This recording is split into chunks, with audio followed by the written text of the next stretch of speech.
Oke, assalamualaikum warahmatullahi wabarakatuh.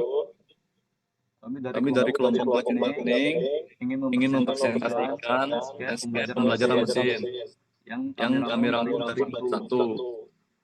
Sebelum itu, saya ingin memperkenalkan diri. Nama saya Tirta Badan dengan NPM 2312163 dan nama saya Chandra Sasmito Haji dengan NPM 12102. Di sini saya akan menjelaskan apa itu pembelajaran mesin. Pembelajaran mesin adalah ilmu dan seni pemrograman komputer agar mereka belajar dari data. Pembelajaran mesin juga jenis pembelajaran yang memberi komputer kemampuan untuk belajar tanpa diprogram secara ekspresif. Program komputer dikatakan belajar dari halaman E berkenan dalam beberapa kelas tugas T dan operator P dan kinerjanya pada kelas dalam T yang diukur dalam P meningkat dalam pengalaman E. Selanjutnya tujuan machine learning. Tujuannya memiliki tujuan untuk relevan dalam dunia teknologi dan ilmu data. Berikut adalah tujuan dari machine learning. Meningkatkan kemampuan mesin untuk belajar sendiri. Machine learning mungkin untuk belajar dari kita tanpa perlu arahan langsung dari pengguna. Mesin dapat menganalisis dari data dan mengembangkan kemampuan memecahkan masalah berdasarkan apa yang telah dipelajarinya, mengatasi masalah bisnis dan prediksi. ML digunakan untuk mengatasi masalah bisnis seperti masalah prediksi, penjualan, analisis risiko, dan rekomendasi produk. Dalam mempelajari dari historis, mesin dapat membuat prediksi akurat yang membantu pengambilan keputusan yang tepat. Otomatis proses. Machine learning memudahkan pengguna untuk mengerjakan tugas-tugas sebelumnya, bukan inventarisasi manusia. Contohnya adalah chatbot untuk memahami dan merespon pertanyaan pengguna secara otomatis. Selanjutnya, arti pembelajaran penting. Pembelajaran mesin mempelajari dunia data, belajar mesin bukan lagi fiksi ilmiah. Pertama yang benar menjadi arus utama mencatat kehidupan ratusan orang mengambil alih pada tahun 90-an. Filter spam ini bukan robot yang berdiri, tapi secara teknis secara pembelajaran mesin ia telah belajar baik sehingga Anda tidak perlu lagi menandai email sebagai spam. Kemudian diikuti oleh ratusan aplikasi machine learning yang sekarang secara diam-diam mendukung ratusan produk dan fitur yang Anda gunakan secara teratur. Panduan suara dan terjemahan otomatis, pencarian gambar, rekomendasi produk, dan banyak lagi. Selanjutnya, uraian masalah yang akan dibahas. Masalahnya sebagai berikut. Kekurangan data yang tidak bisa terstruktur, interpretasi dan kepercayaan, keamanan dan privasi, optimalisasi dan efisiensi.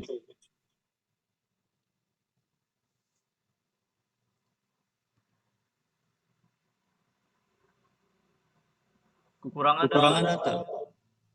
Kekurangan data dan tidak terstruktur. Kesediaan data yang kurang memadai dapat menyebabkan performa model machine learning. Data yang tidak terstruktur atau tidak lengkap menjadi tantangan karena model memerlukan data konsisten dan relevan. Interpretasi dan kepercayaan. Meskipun model machine learning dapat memberikan prediksi untuk akurat, interpretasi hasilnya seringkali rumit. Kepercayaan pada model juga menjadi pertimbangan, terutama pada model digunakan untuk pengambilan keputusan kritis. keamanan dan privasi. Penggunaan model machine learning harus memperhatikan aspek keamanan dan privasi. Model yang digunakan tidak aman dapat dieksploitasi oleh pihak tidak bertanggung jawab. Optimalisasi dan efisiensi. Memilih algoritma untuk yang sesuai mengoptimalkan parameter model adalah tantangan tersendiri dari pengguna itu sendiri. Estimasi komputasi adalah menjadi pertimbangan terutama ketika data skala besar harus diproses. Pemecahan dan solusi masalah sebelumnya. Filter spam. Filter spam adalah Anda untuk memprogram pembelajaran mesin yang bakal diberikan contohnya email spam ditandai oleh pengguna dan contoh email biasanya non spam juga disebut spam. Dapat belajar dari untuk menandai spam. Contoh yang digunakan sistem belajar disebut kumpulan pelatihan training set. Tiap contoh disebut pelatihan atau sampel. Bagian dari sistem pembelajaran mesin yang belajar dari dan membuat prediksi disebut model. Jaringan saraf dan acak adalah contoh dari model. Dari analisis kelompok kami menuliskan kekurangannya. Kekurangannya itu terdiri dari kekurangan data, interpretasi, kesalahan dan bias. Dan kami menuliskan kelebihannya. Otomatisasi machine learning memungkinkan otomatis tugas-tugas yang sebelumnya membutuhkan intervensi manusia. Prediksi yang akurat. Dengan mempelajari data dari model A dapat membuat prediksi yang akurat. Pengalaman pola. Machine learning membantu mengenali pola dalam data seperti pengenalan wajah, teks, dan suara. Mengapa harus kita menggunakan pembelajaran mesin? Karena pembelajaran mesin itu berguna karena program pembelajaran mesin dapat otomatis mempelajari dan kompleks dari data yang sulit diprogram dengan benar. Program pembelajaran mesin dapat terus belajar dan meningkatkan akurasi mereka seiring diterimanya lebih banyak data. Program pembelajaran mesin lebih banyak dipelihara daripada program yang ditulis oleh tangan, karena mereka tidak memerlukan pembaruan manual setiap kali pola baru muncul dalam data. Dari analisis yang sudah kami baca, rangkuman pembelajaran mesin dari bab 1. Contoh aplikasinya, klasifikasi gambar, misalnya filter, spam, deteksi tumor, klasifikasi teks, misalnya klasifikasi artikel berita, pendeteksi komentar penyinggung. Selanjutnya, ringkas teks, membangun chatbot, memperkirakan pendapatan perusahaan, pengenalan suara, deteksi penipuan, segmentasi pelanggan, visualisasi data, sistem pemberi rekomendasi, pembelajaran pengalaman, misalnya membangun AI untuk game. Jenis-jenis sistem pembelajaran mesin berdasarkan pengawasan pelatihan, pembelajaran terawasi, pembelajaran tak pengawasan, pembelajaran semi pengawasan, pembelajaran mandiri, dan pembelajaran bermuatan. Berdasarkan cara belajar, pembelajaran online, sistem belajar bertahap dari data baru, pembelajaran batch, sistem belajar dari seluruh kumpulan data dan sekaligus. Berdasarkan cara kerja, pembelajaran berbasis contoh, sistem belajar yang menggunakan data baru dan data yang sudah diketahui, pembelajaran berbasis model, itu sistem belajar yang membangun model prediksi dari data. Pembelajaran terawasi digunakan untuk klasifikasi, misalnya skill dan regresi. Sistem belajar yang dari data berlabel, kelas dan target. Pembelajaran tanpa pengawasan digunakan untuk melakukan visualisasi data, reduksi dimensi, sistem belajar dari data lebar. Ini adalah contoh dari gambar pembelajaran tanpa pengawasan atau disebut training set. Jenis algoritma pengawasan. Pembelajaran terawasi, pembelajaran tanpa pengawasan, pembelajaran sebagai pengawasan, pembelajaran mandiri.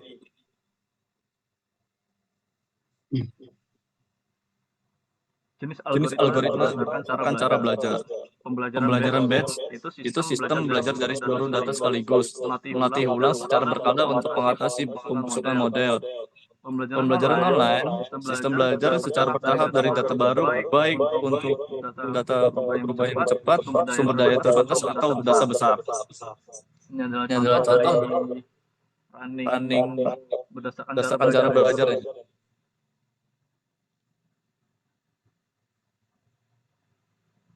Jenis algoritma berdasarkan cara kerja. Pembelajaran berbasis contoh. Sistem mempelajari contoh-contoh yang ada di memori, mengintegrasi ke kasus baru, baik dalam sistem yang cepat dan sederhana. Pembelajaran berbasis model. Sistem membangun model produk dari data lebih kompleks, tapi lebih akurat dan digeneralisasikan ke kasus yang baru yang lebih luas. Tantangannya adalah pembusukan model, yaitu penurunan kerja model atau waktu ke waktu, dari data, distribusi data, dan dari waktu ke waktu, data buruk, data yang tidak akurat atau menyesatkan dapat menurunkan kinerja model. Sini saya menuliskan catatan. Ada berbagai jenis algoritma pembelajaran mesin yang dengan kelebihan dan kekurangannya masing-masing. Pemilihan algoritma yang tepat tergantung dari tugas, data, dan kebutuhan sistem. Penting untuk memantau kinerja model dan melatih ulang model secara berkala untuk memastikan akurasi kebenaran. Berikut adalah ringkasan pembelajaran mesin. Pembelajaran mesin adalah proses melatih komputer untuk dari data membuat prediksi tanpa diprogram secara eksplisit. Ada dua jenis utama, yaitu pembelajaran berbasis contoh dan berbasis model.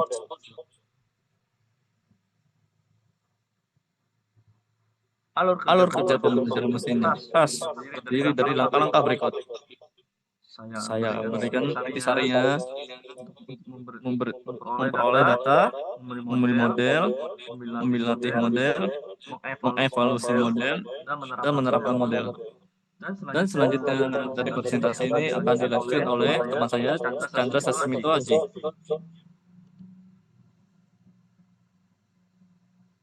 Oke, selanjutnya tantangan utama pembelajaran mesin adalah jumlah data, pelatihan yang tidak memadai.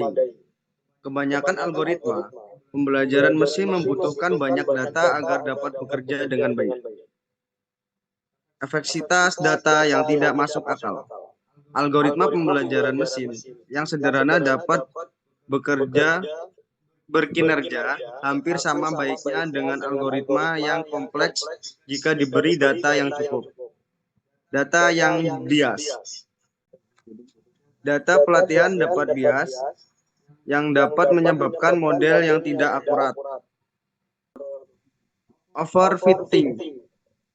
Model dapat overfit data pelatihan, yang berarti bahwa model tidak akan bekerja dengan baik pada data baru. Next. Kesimpulannya, pembelajaran mesin adalah alat yang ampuh yang dapat digunakan untuk menyelesaikan berbagai masalah. Namun, penting untuk memahami tentang pembelajaran mesin agar dapat menggunakan secara efektif. Lanjut. Catatannya, teks tersebut juga membahas tentang regresi linier dengan regresi ke tetangga terdekat, yang merupakan dua jenis model pembelajaran mesin yang umum digunakan. Teks tersebut juga membahas tentang pentingnya memilih model yang tepat dan melatih model dengan data yang cukup. Lanjut. 1. Data pelatihan yang tidak representatif. Model tidak akan bekerja dengan baik pada kasus baru jika data pelatihan tidak mewakili khusus tersebut. Contoh, data negara yang tidak berisi negara miskin atau kaya. Solusi, gunakan data yang representatif, periksa bias mengambil simpel. 2. Data berkualitas buruk. Kesalahan, pencilan, dan noise dalam data pelatihan dapat mempersulit model untuk mendeteksi pola yang mendasarinya. Solusi, bersihkan data pelatihan, buang outlier, perbaiki kesalahan, isi nilai yang hilang. Lanjut. Fitur yang tidak relevan. Model hanya akan mampu belajar jika data pelatihan berisi cukup banyak fitur yang relevan dan tidak terlalu banyak fitur yang tidak relevan. Solusi, lakukan rekayasa fitur, pilih fitur yang berguna, ekstraksi fitur, buat fitur baru.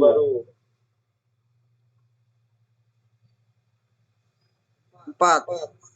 Overfitting. Model berkinerja baik pada data pelatihan, tetapi tidak menggeneralisasi dengan baik pada kasus baru.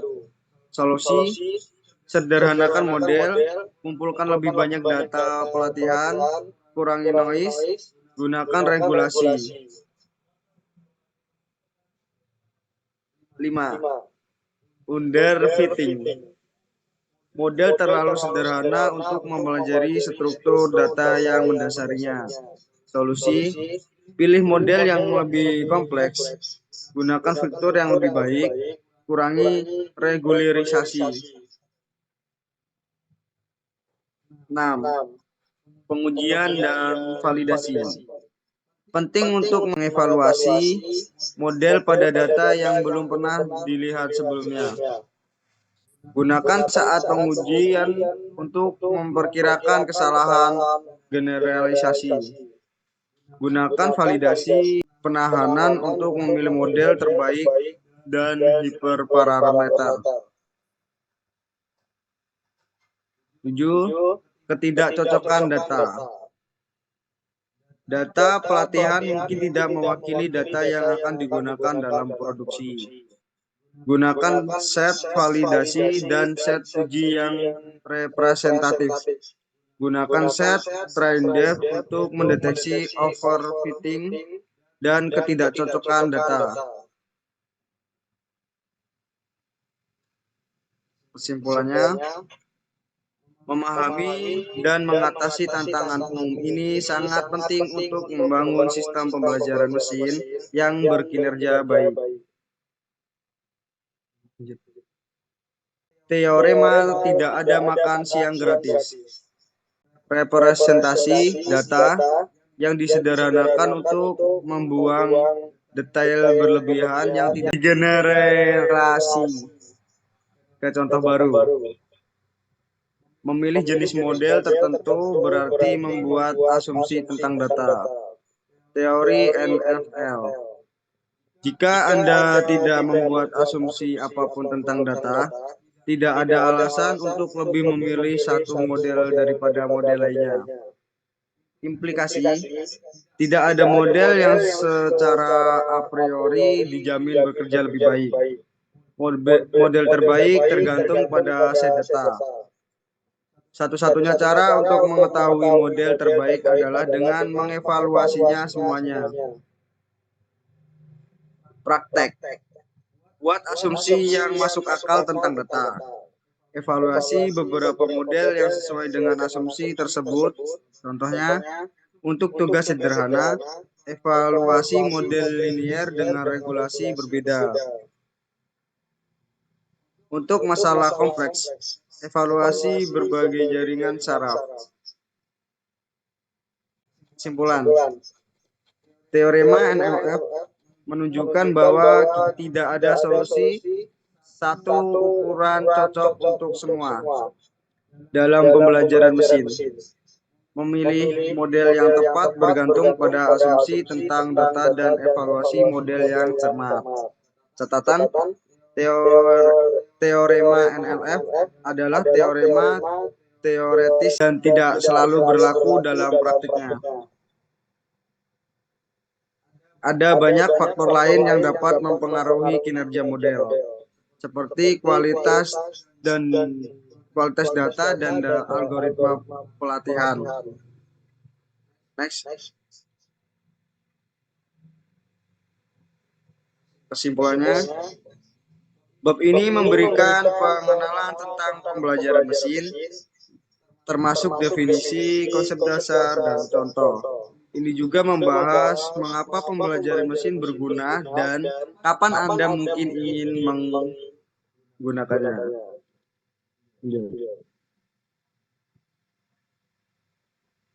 Oke, dan cukup sekian presentasi dari kelompok kami. Saya ucapkan terima kasih dan saya akhiri. Wassalamualaikum warahmatullahi wabarakatuh.